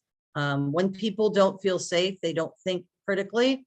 And this is about critical thinking skills. It's just saying that if your client doesn't feel safe, then if they are amygdala hijacked or in their shutdown zone, they cannot access their prefrontal cortex and be critical thinkers. And then the simplest way to make people like you, this is talking about Daniel Siegel's work with 85% of our communication is body language. So we've got tone of voice, we've got facial expression, we have our posture, we have our timing around how we communicate with people. We have tone, prosody, and intonation. So there are a lot of things that we could be working on as ways to engage. DBT has this half smile that they do. And literally when you create a smile on your face, and you know, in a lot of the Korean shows, they're always like holding up the smile, it releases, I don't remember what it releases, but it's either an endorphin or a dopamine. And so like creating a smile can be part of what we can work on. But the biggest thing is that we can fix it. We can figure out how to shift into our different states, learn how to map out our autonomic nervous system. And then the mapping skills will naturally teach us the ability to start state shifting. And so I kind of want to get to where that is. So Paula, before we, yeah, I don't know if, so you have several questions about the different states. Do you want to stop and answer some of those, or do you want to wait? Yeah, let's Okay. do that. I just wish I could see okay, good. Here we are. Okay, because I just want to give everybody a chance to do it on their own too. And it looks like we've got perfect time for that. Okay, go ahead. Okay, so there's quite a few, but the first one is it advised to have the client or in therapy provide a means to measure heart rate activity? You know, that is a really good question. I wear a Fitbit everywhere, and I know my heart rates. Wait, let me get something real quick. I have, and I showed you guys this at the last presentation. When I work with my younger clients, even some of my adult clients, this is a Purble, and it has a heart rate. And what it does is it teaches you how to calm. You need to calm the Purble, the purring gerbil down, and its heart rate starts to slow down. And so I do use heart rate with some of my clients. I'm not going to use heart rate with clients that are going to be counting, you know, if they're counting calories, or if there's an eating disorder, or if they're about how much they exercise, or even some OCD behaviors. But at the end of the day, I do think heart rate, calculating the heart rate is really important. My client whose heart rate goes to 45 when she walks down the hall of her school, I mean, that is really important data. And so that's helped us figure out what's going. She's got a lot of trauma, but it's helping us figure out where it is that she's distressed and what state she's in, and how we can start figuring out how to shift her in and out. So that's a long answer for that question. So, and it's not yes or no, but it's probably. That's great. Okay. And this was earlier, but how do we map out the nervous system with our client in session? We're going to do that. So that's what we're doing next. We're going to do lots of that the next with our last 30 minutes. Wonderful. And can you tell us the approximate heartbeat per minute for each zone, red, yellow, green again? Please? Yeah, this is approximate, but 70 is about resting, 65 to 70. We're looking at as low as, you know, my client is the lowest I've ever seen, a 45. But I would say 50 to 60 for on the low end.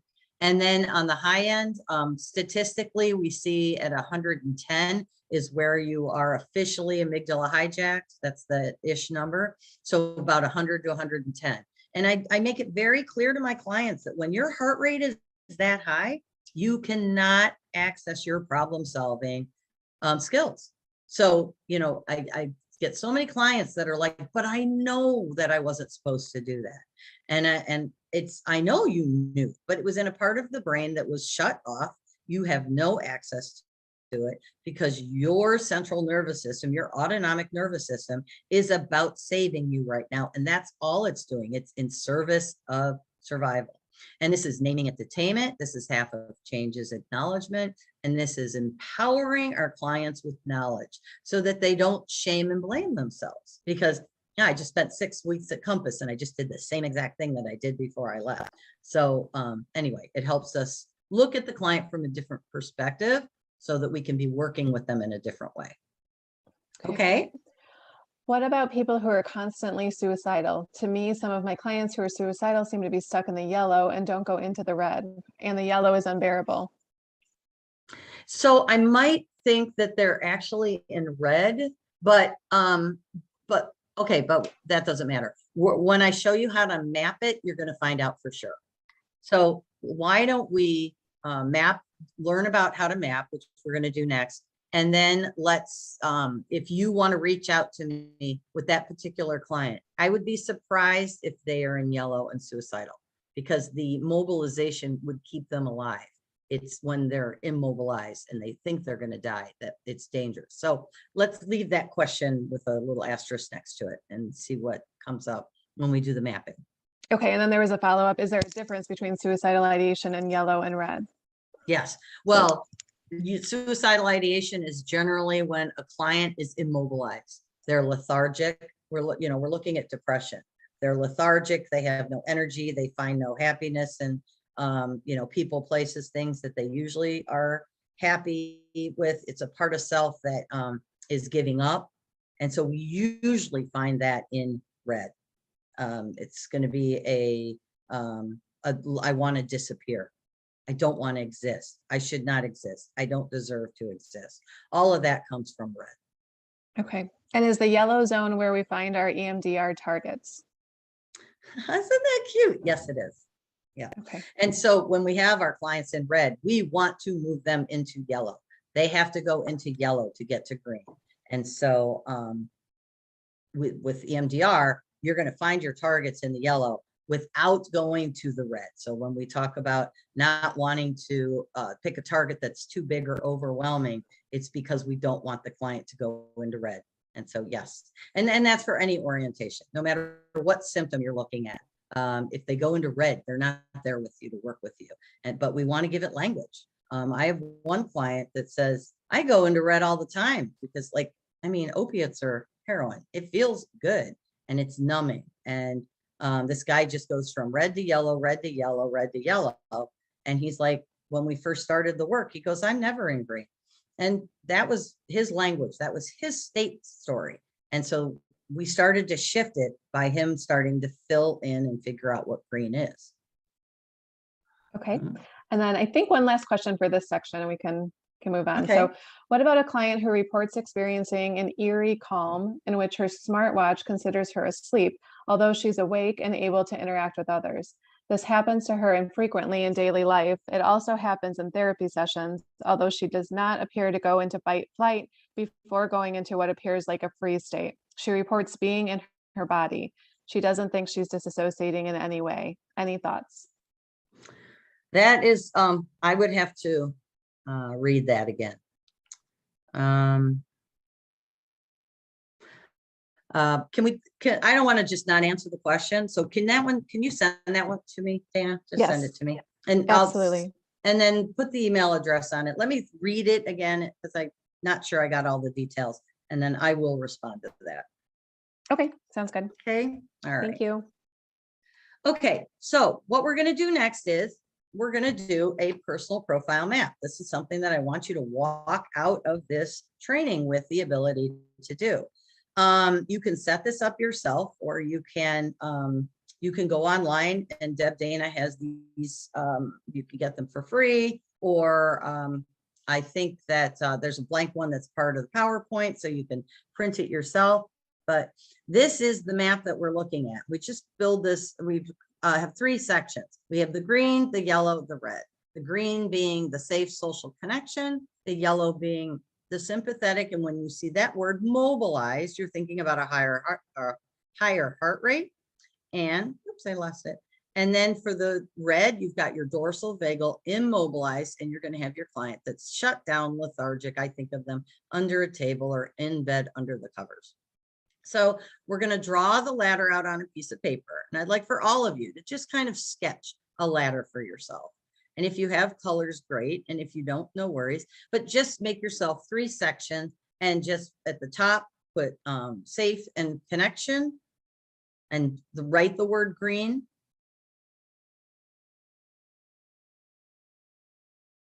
And then in the middle, you're going to write mobilize, fight, flight, and the word yellow.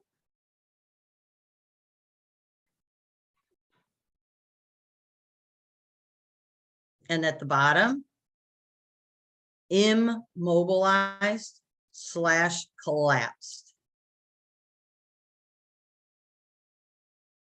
and red.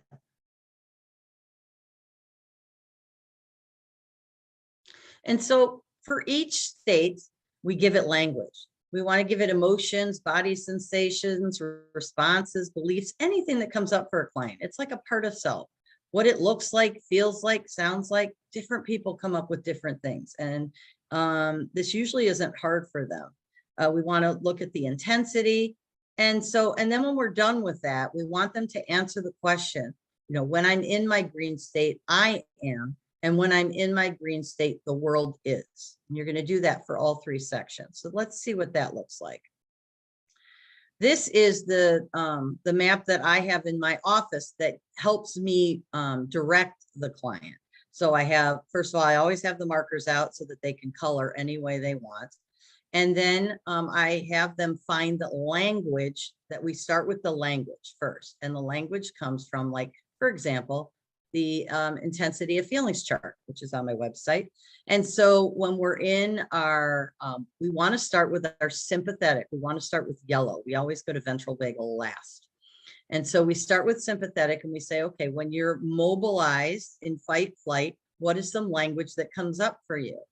Maybe they're fine coming up with their own language, but if they need to, they can pull language from the intensity of feelings chart. I feel aggravated and annoyed and frustrated and agitated.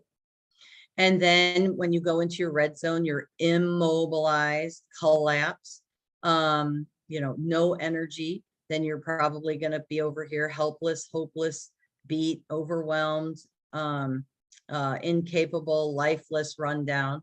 So the point is that the client, if they can do all of this on their own, that's great.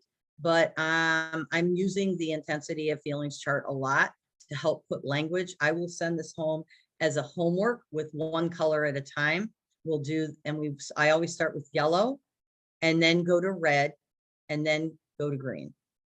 Okay, we always want to do green last. And so also what's interesting about the ladder is that when you are in yellow and you drop into red, you cannot go directly to green. You have to go through yellow to get to green.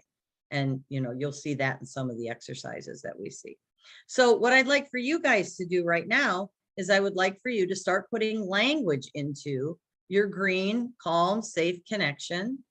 Put some language into your mobilized fight, flight. This is where you're going to have an increased heart rate.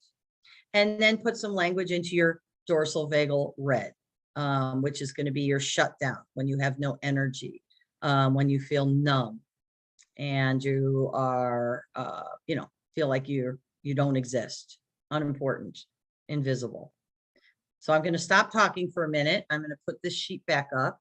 And so just put some language into each one.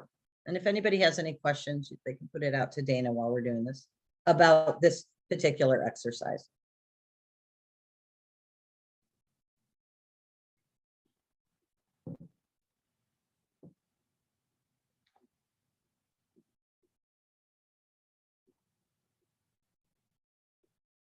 Dana, can you see everybody? I cannot see people. I can just read the question and answer. Okay, that's fine. All right.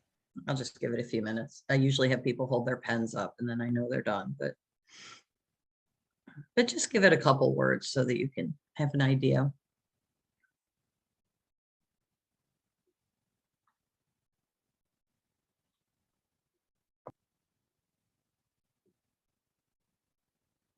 And I want you to fill in the language. Now, I want you to go to your yellow, your sympathetic, your heart rate that's racing, your fight flight, maybe your body tensing up, the I'm in danger. And I want you to fill in the sentence, the world is. So when you're in this state, the world is, and I am.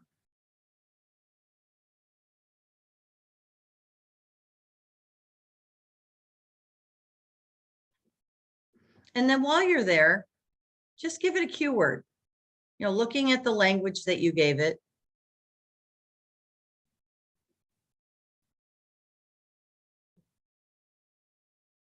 And then go down to your red, into your immobilized, collapse, lower heart rate, lower blood pressure, shut down, numbing, absence of energy, lethargic. And once again, when I'm in this state, the world is, and I am.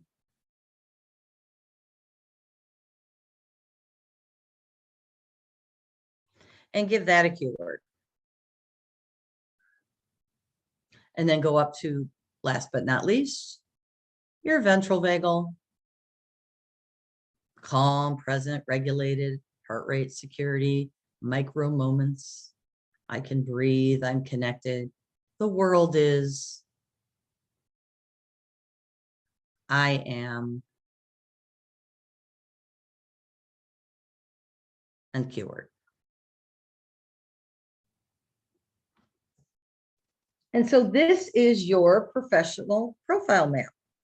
It is the very first thing that we do. And we're giving the client the ability to start putting language to how they shift from state to state. This is an example from the book, the ventral vagal, flow, connected, warm, open-hearted, curious. I am okay. The world is welcoming and filled with opportunity. Actually, there is, looks like I cut it off there. I can't read what's on the right. And then when you're in your yellow, you're sympathetic, out of control, too much, confusing, overwhelming, angry, I am crazy, toxic, the world is unfriendly and scary and exploding. And then last but not least, when you're in that immobilized state, this particular person, dark, foggy, fuzzy, silent, numb, hopeless, I am unlovable, invisible, lost, and alone, and the world is cold, empty, and uninhibited. So this would be our personal profile map. Now, the beautiful thing about Deb Dana is that she has many maps. And so I'm just going to give you a couple examples of some of the other maps, because once you get the client to do the original map where they have a clear understanding for themselves, and they'll continue to add to it, of their personal profile map. Now what we're going to get into is triggers. What triggers the yellow in the fight flight? What are triggers for our red zone, which is that shutdown? And we don't call these states, we call these glimmers. And this is really important.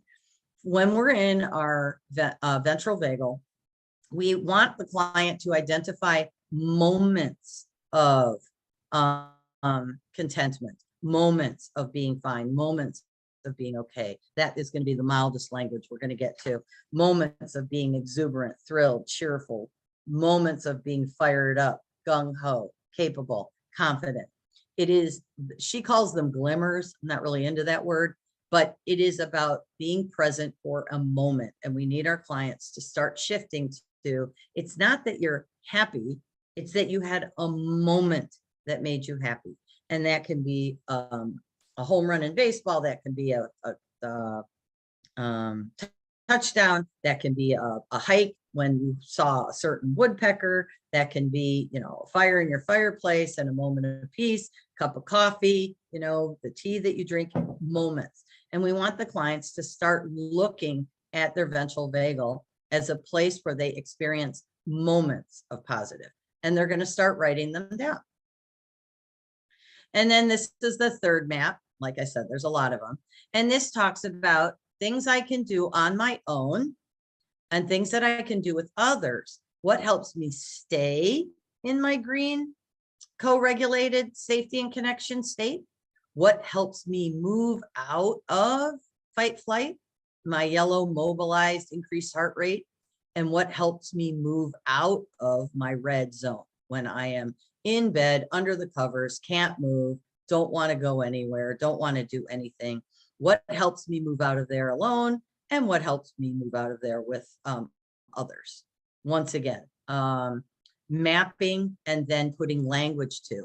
And this is where we get the state shifts. What are things? I know personally for myself, if I get on my bike, I am automatically guaranteed a state shift. So my bike's by my front door. And when this weather gets better, I will be on it a lot.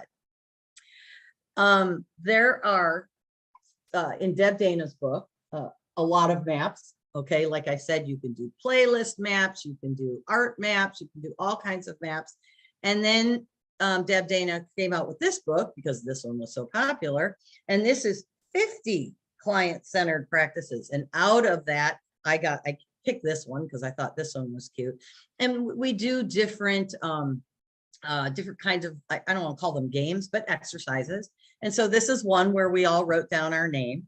And we wrote, let's see, I'll check the time. We all wrote down our name, and then we were able to use our phones because this was a little harder. And we were able to look up words that applied to these different states of self and just our names. So Paula, the words that came up for me were prayers, Asia, it's a long story, understanding, loving, attunement, moving into my yellow, sympathetic, my increased heart rate. When people placate, it annoys me. This is an undesirable state for me. I think of it being loud, I get agitated. And then going into the red, the shutdown, paralyzing, alcohol, unfeelingness, I looked it up, it is a word, lifelessness, and I think apathetic. Anyway, I can't pronounce it, but I did look it up. So here is just one, like I said, of 50 options. And these are the books. This is Deb Dana's original book that she wrote.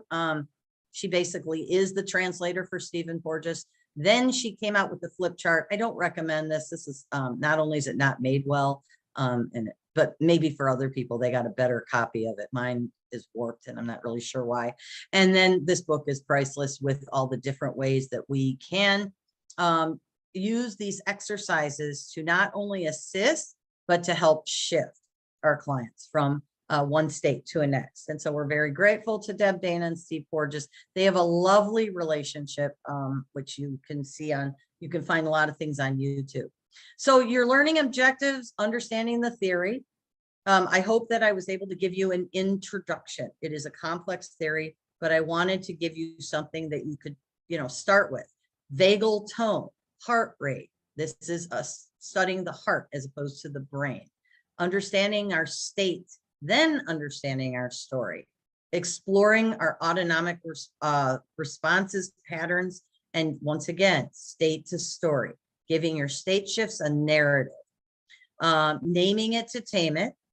Helping the client with reduction in shame and blame because they can understand that the autonomic nervous system is the boss and that it makes decisions regardless of the client's acknowledgement. And that half of change is acknowledgement. We want to work with those state shifts and empowering our client with knowledge, an understanding of what the 3 states are and how they work and what it is that puts them personally, what their personal map looks like. So once again, to then help them not be in that shame and blame. And then working with the states like you would with parts. Always looking for those 8 C's, learning to be compassionate about the states. We go into a red state of dissociation, and that's helpful for us because we needed it at one point in time. So to be able to be compassionate consider it, curious, learn to connect with the states, and then talking about how confidence and courage, creativity, and calmness can come from these states. And it looks like that is the end, which I do a really good job of ending right on the moment, but it doesn't give us a lot of questions. So I hope you guys that this was worth your time. I feel very passionate about polyvagal. And so if anything comes up, let me know. Dana, is there any final thoughts, questions? So Paula, there are so many questions coming in. So I would say if you guys, if you have those questions, especially the more specific detail-oriented ones, feel free to email Paula and she will, I don't want to inundate you, Paula, but I think you're very open and welcoming of these emails. I am, and I never questions. give enough time for questions, and I'm sorry about that, but I'm very specific about getting through my whole PowerPoint. Absolutely. Yeah, there's a lot about states. There was a really good one. I'm trying now. It's tricky to go back through. There was one about kind of our parallel. Here we go. Are there any resources we can check out on how our vagal systems as therapists are impacted during our work with clients? I'm thinking of parallel process. Absolutely. You should all do your own maps. The maps that we saw, those were all of them, except for the one in the book, are my maps. I do maps on myself all the time. And you can do it specific to your sessions with your clients. What shifts? What are the triggers? They're very specific triggers for me: knives, blood, body parts. I know what my triggers are, and I know when I'm dissociative. I dissociated just last week when somebody said something and I added it to my map. So yes, it's a good question. Okay. Yeah. And then you briefly mentioned substance use. Is this client's attempt to cope with yellow zone? Yes, exactly. So substance use and any type of addiction puts us in red. And so to be able to give our clients language around that, when you're in red, you're numb, you're not feeling, you don't need to deal. And this is, and then being able to find like a story around when did you first drink and how did that make you feel? So being able to take the shame out of it and, like I said, create a narrative. Okay, where would mania fall in the ladder? How would we name, tame, reframe manic episodes? Does polyvagal work for symptoms like mania or psychosis? Well, yes. And so you're going to be looking at the yellow zone, and that's going to be your mobilization, because with mania, we're mobilized. And so giving it polyvagal language, that doesn't mean that you're not going to do parts work with the mania part and do some of your other, incorporate some of your other orientations. But I find parts work is amazing with bipolar, but also state shifts are very important. So integrate it. Wonderful. Okay, and the questions just keep coming in, so feel free to email Paula or even myself, and we can direct you in the, point you in the right direction for answers. Because I don't think we're going to get to all of these, but everyone is saying thank you so much. Such a wonderful presentation. And as always, Paula, we're excited to have you with us. Oh, thank you. I have one last thing to say. I read the evaluations, and I read the evaluations for the last one because I want to be good at this, and I value what you say. There was one and using it to diagnose people, and I want to make sure that it was that I wish I had made this very clear. We do not use the DES for diagnosis at all. We only use it for screening. So I just wanted to throw that on there, tail end of the last presentation that I did. And I appreciate that person pointed that out. So, okay, are we good? All right, thank you. And thank you all for the questions. I think that makes such a wonderful presentation and discussion. So thank you, everyone. Have a wonderful Wednesday. Yay.